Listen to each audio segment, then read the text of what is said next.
homeowners, it's not a question of if, but when the next hurricane will come. No matter what Florida weather has in store, Storm Smart has products that protect every opening of your home while improving the look, feel, and function. From durable aluminum shutters, high-impact windows and doors, to our innovative storm catcher screens, products that enhance the beauty of your home and keep your family safe. Because Smart is complete hurricane protection, and Smart is peace of mind. Call Storm Smart today for your free in-home consultation. When your power goes out, remember just how inconvenient your life can be. No lights, no refrigeration, no heating or cooling, no electronics. But with a Generac home standby generator, you'll have power when you need it. Our Generac generators automatically provide backup power after sensing a power outage, so your life goes on uninterrupted. Get a free 10-year warranty with the purchase of any air-cooled generator.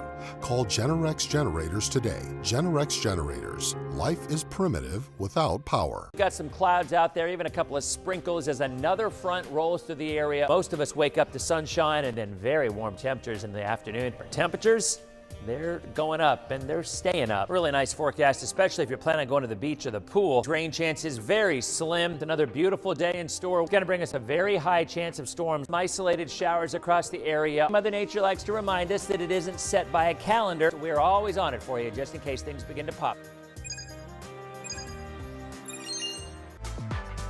Streaming from the ABC Action Weather Center in Studio A. This is Dennis Phillips Live. Sponsored by Storm Smart. Protect every opening of your home with Storm Smart. And by Generac Generators. Life is primitive without power.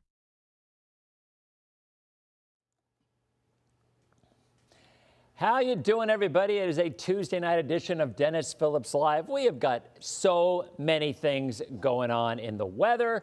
We've got to recap what a wonderful, you know what? I have my band button, but what I did not bring was, hold on, let me go get this. You know, I keep thinking that when we go to broadcast, oh, you know what, I gave it away already, never mind. I had another 4-pack of Rule Number 7 Pale Ale that I was gonna show you guys, but I think I've already shown it, I think I already showed it to you once, didn't I? I did. So let's just get through that stuff first. We're gonna talk Tropics, we're gonna talk Saharan Dust.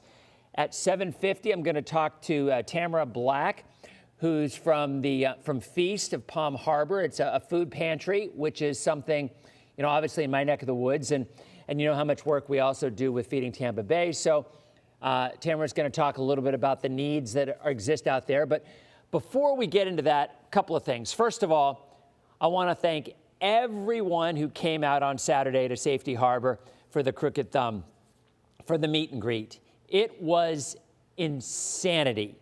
Like, the line was 2 hours to get up and say hello and take a picture and do whatever. You know, I fully believe that there will be people that will be getting married now because they were in line for so long and developed such a close and nurturing relationship standing in line with each other that I'm just waiting to hear the wedding announcements. It's going to happen.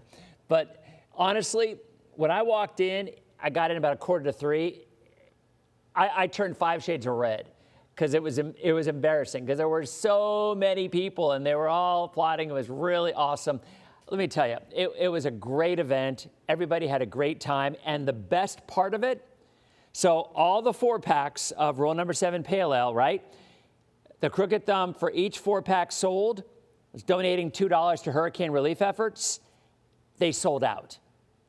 They sold out of everything. So, you know, there was originally going to be, it was going to go out to Lucan's and go out to Total Wine and these different places. Yeah, they sold out. So there were that many people who came by. So, and by the way, there were some who did not. Jules was there. Thank you very much, Jules. Anna Maria, Bridget, did not show up. But Stephen from Clearwater was there.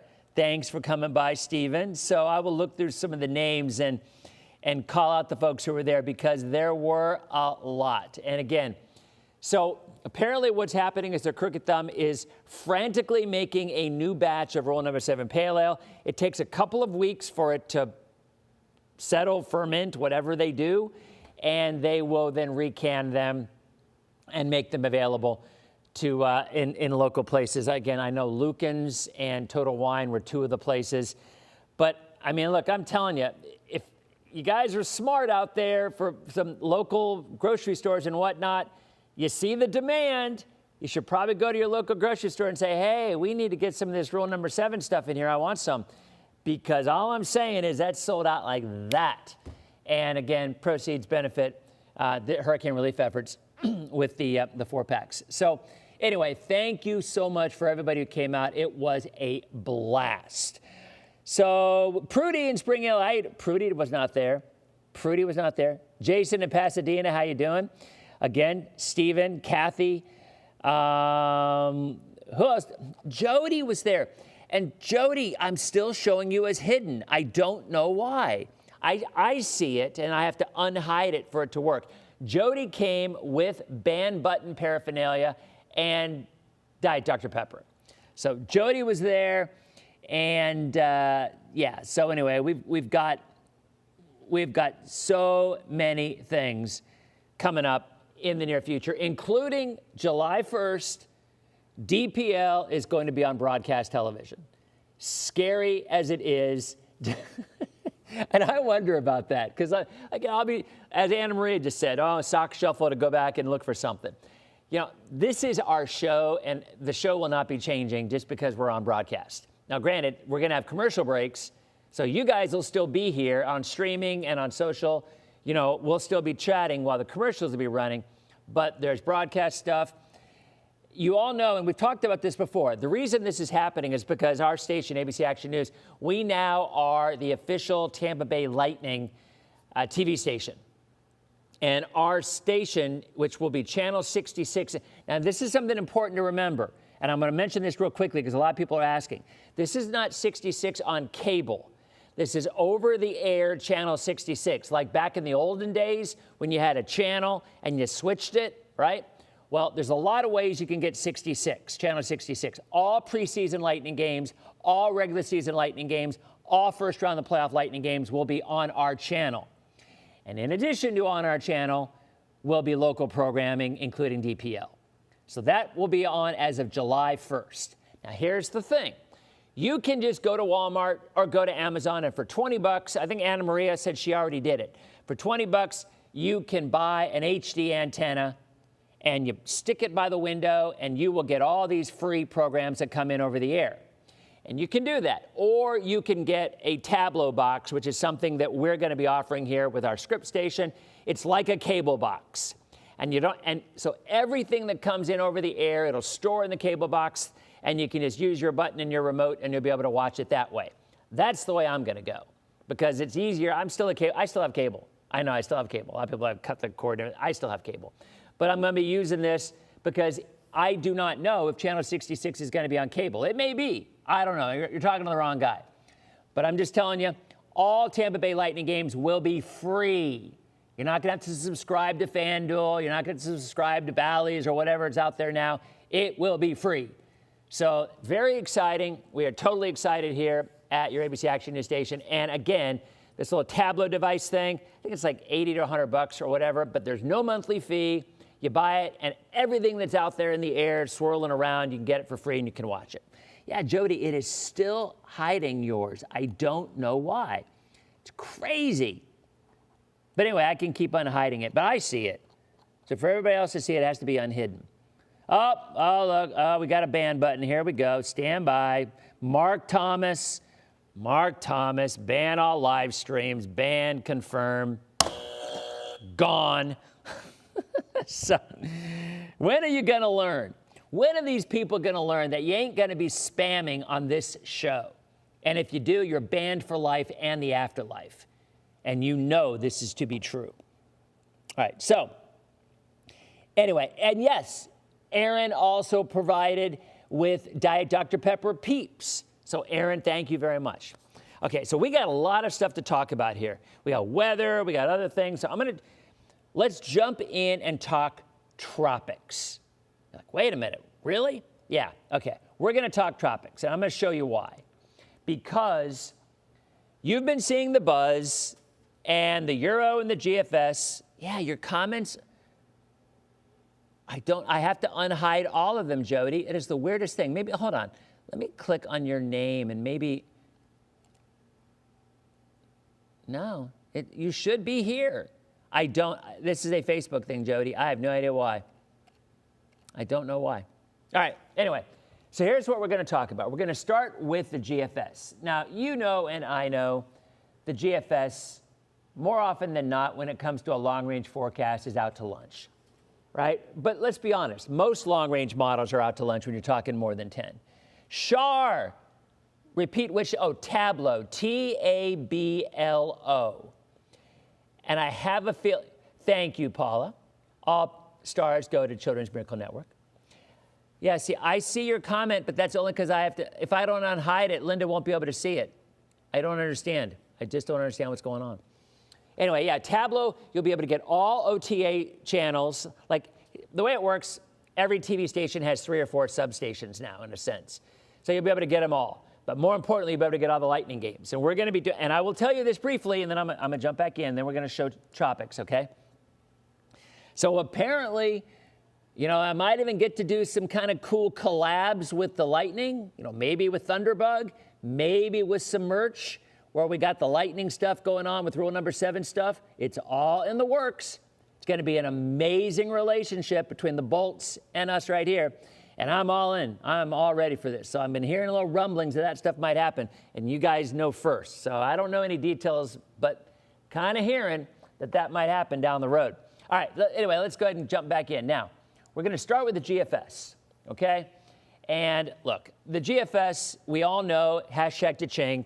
If you wonder what that means, the GFS, some joker years ago said, every time you post the GFS, it's because they're paying you money to do it. No, actually, the GFS is a math problem, so there is no money involved. And it's usually wrong on the extended, and it's the American model, so there is that. Yeah, Michael, if a TV gets OTA, that's even better. That is even better. So here's a look at the GFS, right? And here's Wednesday. Now, you're going to be looking out into the tropical Atlantic because here's Thursday, here's Friday, here's Saturday, here's Sunday. By the way, there's the front. Look at our area. See the front coming in?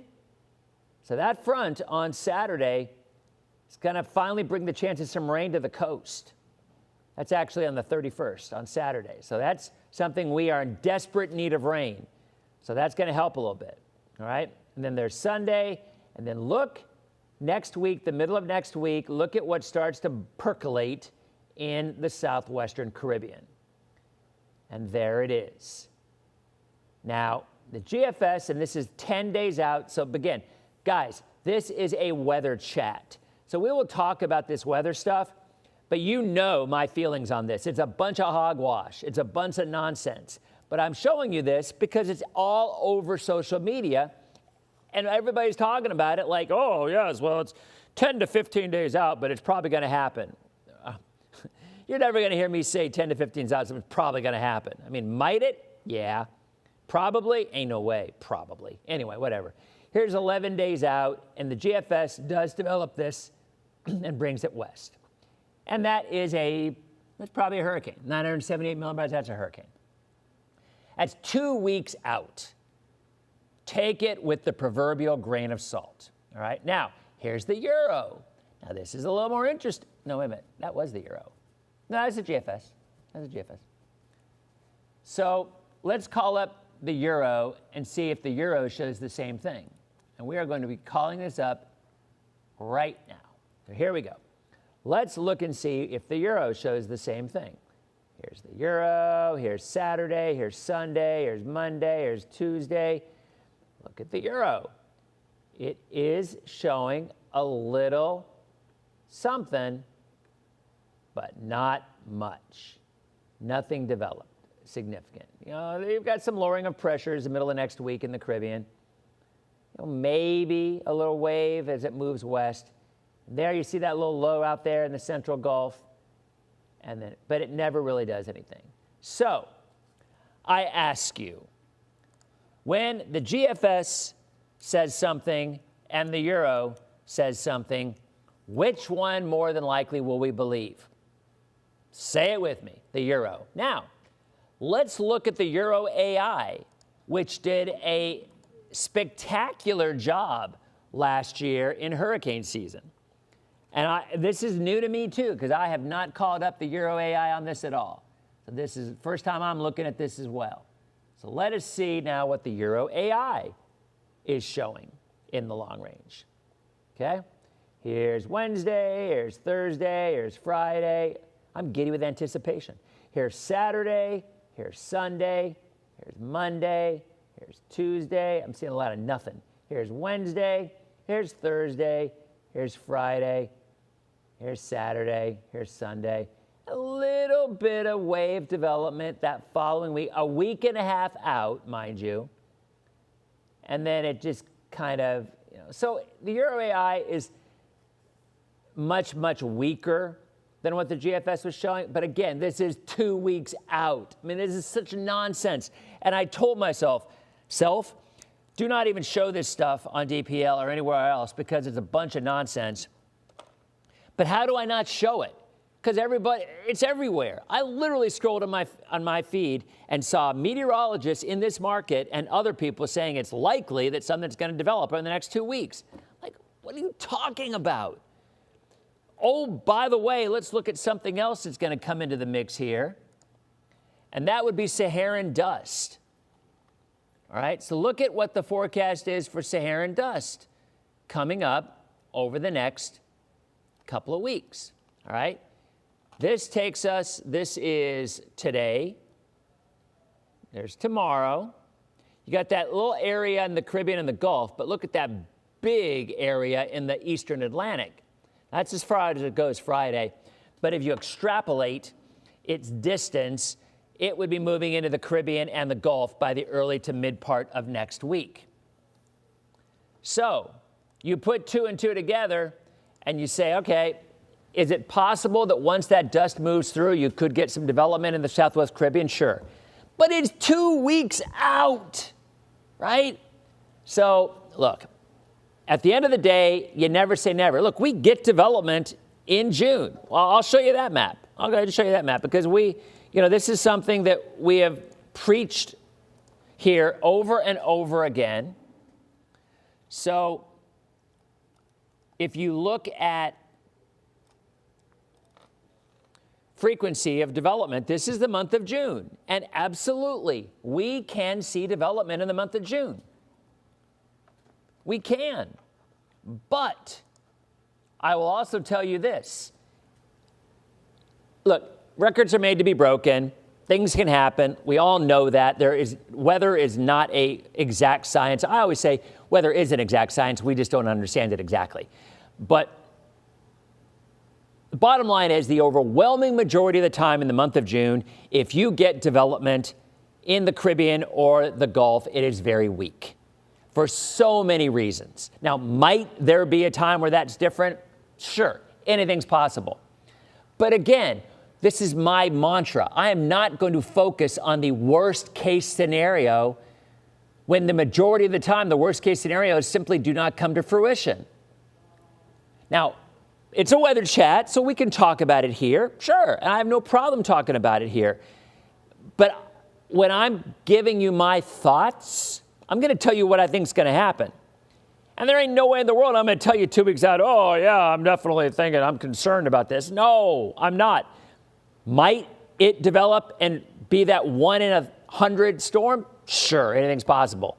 But if you look at history, historically, June systems are rainmakers, very often drought busters, if you get a tropical system. We've had more than our fair share of that over the years, where we've had a tropical system get close. And oh, by the way, the models are all bringing everything west anyway, but it's 2 weeks out.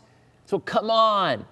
I mean, I'm saying this because I went on my feed today and I literally scrolled and just saw over and over and over people talking about it. And I don't know if it's just because they're just so darn anxious to get something going because they're bored. I don't know the answer. I truly don't.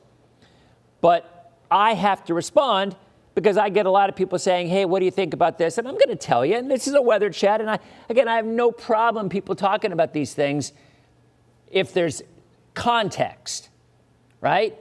But if you just throw something out there and say, oh, yeah, this is what's happening, and watch out in 7 days, bunch of nonsense. All right, anyway, So, am I supposed to buzz somebody? Oh, wait a minute. Somebody says Beverly Morris is spamming. Let me scroll up. Maybe they're lucky that I don't see, because I can only scroll up a certain bit before Beverly Morris will fly under the radar, so to speak. So yeah, I don't see Beverly Morris. I can't. So if Beverly Morris has the guts, wait a minute, maybe I can. Yep, I can block Beverly Morris. Ban Beverly and new profiles. Oh man, I dropped my can. Luckily it was empty. Beverly Morris is gone. From Fayetteville, North Carolina, which we all know Fayetteville, North Carolina is the home of my doppelganger. You know the doppelganger? Yeah. So anyway, yeah, I guess Beverly's probably gone. Yeah, I think that's right. Okay, so there you have it. Now let's briefly talk about the cold front, and then we're going to bring Tamara on here. Let's go back, and we'll continue past 8 o'clock. Let's switch sources here. Yeah, NC Mike, right, Anna Maria, North Carolina Mike. That's right. Okay, so here's a look at that front. So here's the GFS. So you've got Thursday, Friday. You know what? Let's look at the southeast, because it makes it a little easier to see how it impacts us. This is the rain that we desperately need. All right, so we have a westerly flow. Everything pushes inland. Unfortunately, that's just par for the course. That's not going to change any. But there comes the front. See the front coming through? Look at that. That is a cold front, my friends, for the end of May. So, you know what? Gainesville North will have lower dew points. Citrus County might even have lower dew. Wow, look at the GFS bringing that front through. Where's Sean? Maybe the 540 line's going to come in. Not really. But somebody else mentioned a tsunami watch, Renee. I have no idea what the heck that is. But someone else said that. Anyway, there's a look. The best chance of rain will be on Saturday. So outdoor plans, maybe on Saturday you may run into some problems. And then next week, well, there's your high pressure, and then the Saharan Dust comes in and really dries things out quite a bit. But the front comes in on Friday night. Saturday is a legitimate chance of some rain. And maybe all the way to the coast, but we still have a westerly wind. And then look at that front. By Sunday morning, it drops down, and then we dry out. And then maybe the front lingers, and we get another chance of rain the early part of next week. Okay? So there it is.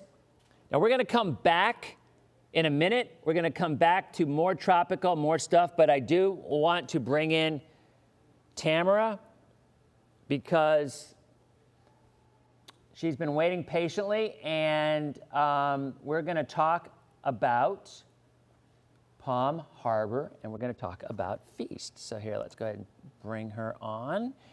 And there you are. Tamara, how are you? Oh, wait a minute, I got to plug in my IFB though. Everybody else could hear you except for me. Wait a minute, let me plug in. Okay, there we go. Now you are. How's it going? Oh, now I'm not hearing you. Wait a minute, is that you? I heard you before, so it must. There you go. Can you hear me now? Now okay. I hear you. There we go. We got it. Okay. So I've been talking with Tamara for a couple of months, and y'all know that our family is really tied in.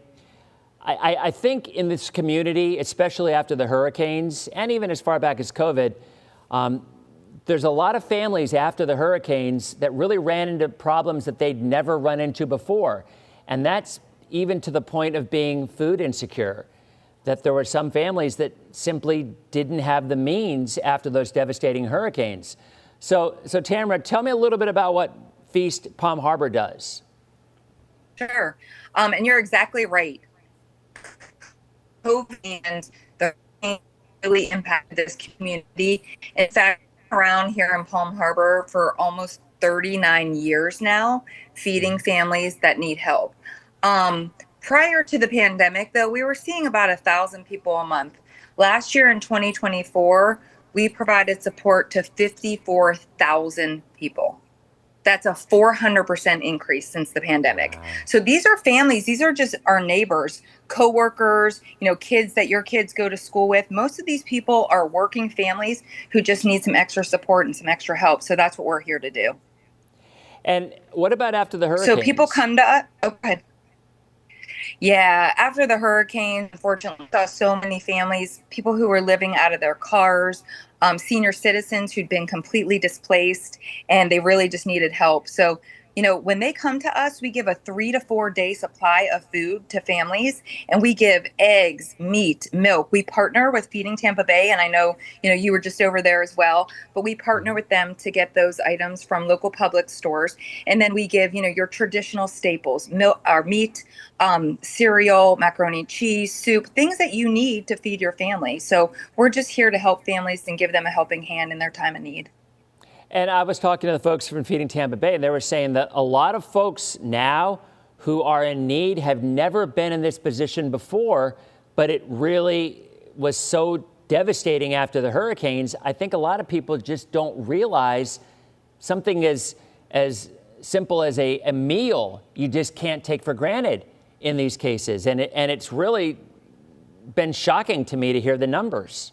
Exactly. We're seeing hundreds of new families that are registering with us each and every day. It's because of the hurricanes. It's because of inflation, rent costs. Every day we see people that are coming in. Honestly, they don't want to be here, Dennis. They don't want to be at a food pantry, but they're turning to us because them and their family, they need help. And so that's what we're here to do. And we sustain, for the most part, on donations from our community. This time of year, it's kind of hard. During the holidays, people are thinking about helping and they're thinking about food pantries and helping others. But during the summer, when kids, unfortunately, they're not getting breakfast and lunch at school because they're not in school. So, food pantries need help at this time, and they need donations to help those families that aren't getting food at the schools. It's a great point, because I think you're right. I think Thanksgiving, Christmas, you see food drives, you see people, my family does it as well. We'll gather food and canned goods and bring them over. But I guess, people don't think about it once it's spring and summer. It's just a different mindset. So the bottom line is y'all still need help. And how can folks help you? Sure. They can go to our website, which is feastfoodpantry.org. You can donate monetarily, or you could come to us. We're at 2255 Nebraska Avenue, right across the street from the Palm Harbor Library. And you can donate any non-perishable food item. We have bins outside. We're open Monday evenings and Tuesdays through Friday from 9 to 12. So we welcome people to come on in. We're in a brand new building. I'm here today. I tried to kind of show everybody. I don't know if you could see in the background the signs of the food, and you can see, unfortunately, we're dreadfully low in some areas. So we welcome people to come on up and take a look around. We'd be glad to give you a tour and donate food to help your neighbors that are in need in our community. So what was the website again? Feastfoodpantry.org. Feastfoodpantry.org. All right, thank you. And maybe someone can put it on the chat right there so people can see it. And again, whether it's food, whether it's money, what about volunteers? Do y'all need volunteers as well? Yeah, we have different needs at different times of the year. Right now, we actually could use some more volunteers because we have a lot of people who are snowbirds and they go back. So you can email us or give us a call. You can email at volunteer@feastfoodpantry.org. And we ask that people commit to 1 day a week. And it's a business here. We have 84 wonderful volunteers who give their time. They're passionate and dedicated to this mission of helping neighbors in need. And maybe it's kids looking for something to do now is there an age? What's the minimum age for volunteering? So the minimum age is high school. Sometimes we have events where kids can come when they're in middle school if they have a parent, but in high school we offer Bright Futures hours. So we have tons of kids from, the local schools, PHU, Eastlake, Tarpon. And not only do they get the hours, they get to see a whole different side of things that they've maybe never experienced. We've had kids tell us how impactful that this experience has been. And then they come back when they don't even need hours. They come back just to volunteer. Okay, Tamara, streamers, we're gonna head off. We'll see you Thursday. Okay, our streamers dumped out at 8, but we're continuing. So I just had to say goodbye to the streamers. I don't want to be rude. Okay, so that's a great point, because my kids all did volunteer hours, and I know a lot of folks out there, you know, when their kids are trying to get Bright Futures, if you aren't familiar with it, you know, Bright Futures is a great thing that Florida offers, where they take part or all of their tuition that's paid for by the state. And we're not talking the prepaid.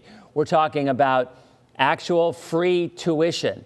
But it's a matter of having a certain GPA, having certain test scores, and doing volunteer hours. So you're saying that this is an opportunity for those kids to build those hours officially that will go toward Bright Futures. Exactly. And like I said, the kids come here and they absolutely love it. I can't tell you how many kids we have that come back even when they're done with their hours. They bring in their parents, they bring in their friends, because they really are seeing that they're making a difference in the community every single time that they're here. It's awesome. So we're really really grateful. Yeah. We're really grateful. Tamara, we have a ton of community support. And it's Go ahead. In terms of the type of donations that you accept, I mean, is anything, everything, or what are you really in need of right now? What we're really in need of are the traditional staples, like you would think of when you're going to the grocery store for your family. So cereal, soup, macaroni and cheese, pasta, things that are easy for families to make, easy for recipes. So those are the big items. Peanut butter, that's a huge one. That peanut butter is expensive. And so those are the kind of items that we need that families a lot of times can't afford to get. So we supply families with those. And you said you do have a drop box if people are there after hours. Yes, we have a drop box. We monitor it every single day, every day through the weekend. So, you know, if people just want to come up here and drop it, we also have locations in the community. If you visit our website, you can see like the Palm Harbor Rec Center, the Palm Harbor Library. If you're going there, you can just dump in their box and we pick up from there as well. We try to make it as easy as we can for the community because we know a lot of people want to help their neighbors in need. Like I said earlier, these are just maybe people that you go to church with or people that your kids are sitting next to in class, and you don't know that they're suffering from food insecurity, and the service we provide allows them to eat. Well, Tamara, so thank you it's very, amazing very much. how many families right here. Thank you, Dennis. Really thank you for allowing me to be here. And you guys, so I'm trying to think, I've donated, I've actually been there before. I was thinking to myself, you're across Nebraska, on the other side of Nebraska, across from the library, right? Right. Yeah, okay. Correct. All right, well, again, exactly. Someone did just post this, feastfoodpantry.org. Check it out. Donations, whether it's monetary, whether it's the staples, things that need. And again, it's a great point. After last year's hurricane season, there were so many folks who found themselves in a position they've never been in before. And it wasn't always about a socioeconomic type of environment like I think a lot of people think. I mean, people lost their houses. People had some really wonderful houses and lived in some really nice areas, and all of a sudden it was all gone from those storms. So it's your neighbors, it's your friends, it's the people that kids go to school with. Every now and again in life, we all need some help. So this is a one way to reach out and help the folks. So Tamara, thank you so much. And good luck with the rest of this season. And again, you can reach out to Tamara on the website. Thank you, Dennis. Thank you. We appreciate it. Night. Thanks, Tamara. All right, bye-bye. You too. Thank you. Bye. So that's just something I think it's important to remember. I really do, because, you know, we have. I've learned that myself in working with Feeding Tampa Bay a good bit. And I never thought about it. You know. A lot of times you think over the holidays there are folks who might need some extra help. But after the hurricanes, it was just a completely different set of individuals who were in need, you know, and hopefully they can get some help. And again, volunteer hours for Bright Futures, that's awesome. Because all your kids, if you're not familiar with Bright Futures, check it out. But it's really great because you can get either half or full tuition to a Florida school, literally free tuition or half tuition based on their GPA and their test scores and the volunteer hours. So, okay. All right. So let's go ahead and jump back in where we were. We were talking about, I'm going to exit out of this here so we don't have any kind of an echo. So again, I do want to jump back in for the folks who are asking about the tropics. You know, we got our front coming in on Saturday, going to bring us the chance of some rain.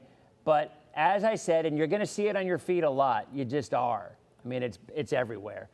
It shocked me how it's everywhere.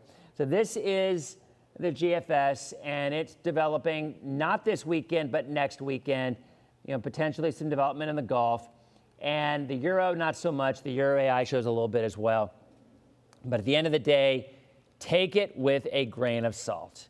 I say that as strongly worded as I can, because with dry air coming in the month of June, where the waters still aren't nearly as warm as they're going to be later in the season, and other variables, including a trough digging in on the East Coast, it is not pristine conditions for development. And even though the MJO is going to be coming in, which can sometimes lead to better conditions for development, there's way more going against any development than there is. And I'll say this again, maybe a weak tropical system is not necessarily a bad thing in terms of rainfall busting a drought. We've had it happen many, many times before. So, David, that's a great idea. BOGO items, yeah, you buy one for you and you donate the other one. So, all right. Mary Ellen's asking, what time do I think the rain is going to be on Saturday? I do think it will be during the day, Mary Ellen. I do think it will be during the day. Let us see. Anybody else? Yeah. The signal was a little weak for a period of time, but it definitely did clear it out. Let me see. Okay, Carly's asking, curious why most storms this time of the year. Well, it's all about the wind direction, Carly. Wind direction is the key to everything in our forecast in Florida. Once you hit the summertime, it's real simple. You get a west wind, the rain will be inland and east. You get an east wind, that brings the rain back to the west coast, and that's when we see the bulk of our rain. And unfortunately, as you see behind me, it's all moving from west to east. All right?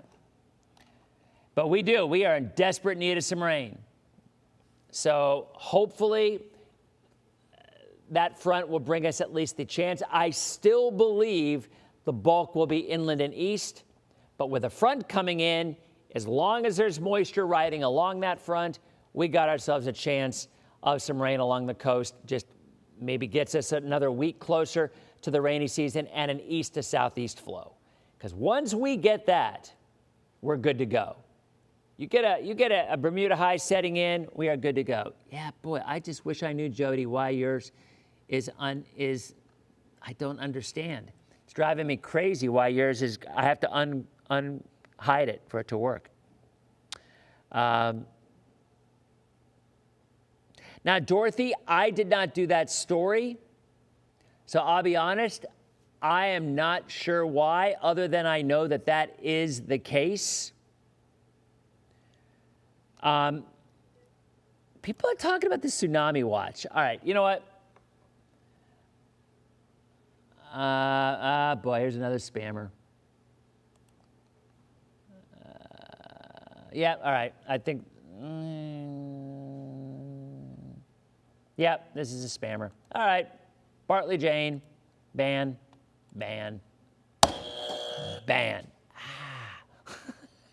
Okay.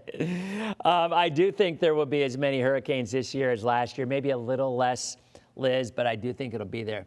No, I've heard a lot of people say something. I wonder if there was some kind of like a test. Because a lot of people have said something about it today. In fact, I'm reading this. 1,000-foot tsunami warning. Cascadia megaquake could, yeah. All right, so there are none out there. There are no watches out there in the U.S. No tsunami threat. But I've had a lot of people ask. So you know what? It's probably another one of those situations where somebody posts something, somebody else sees it, somebody else shares it, and then everybody thinks there's going to be a tsunami. So I don't know what to tell you. Yeah, it's weird. It's very weird. I do not understand it. So, all right, guys. Oh, the test of a system, Cassie says. So there you go. Bartley Jane. Yeah, I don't see this whole Bartley Jane person. I don't know. They're not showing up on my feed because maybe I blocked them. So you guys see them and I don't, which is unfortunate. So anyway, I guess that's about it, guys. No DPL Plus tomorrow, as far as I know, but unless, yeah, the signs aren't it, Jason. So those signs that we get are merely signs for storm surge.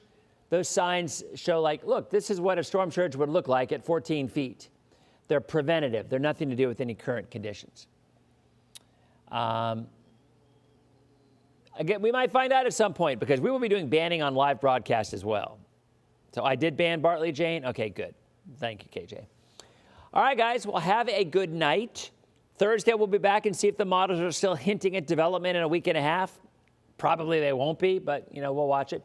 Still got that front coming in with a better Wednesday, Thursday, and Friday, still mostly inland, no rain along the coast. Starting late Friday into Saturday, the front gets close enough to give us a better chance of rain. All right?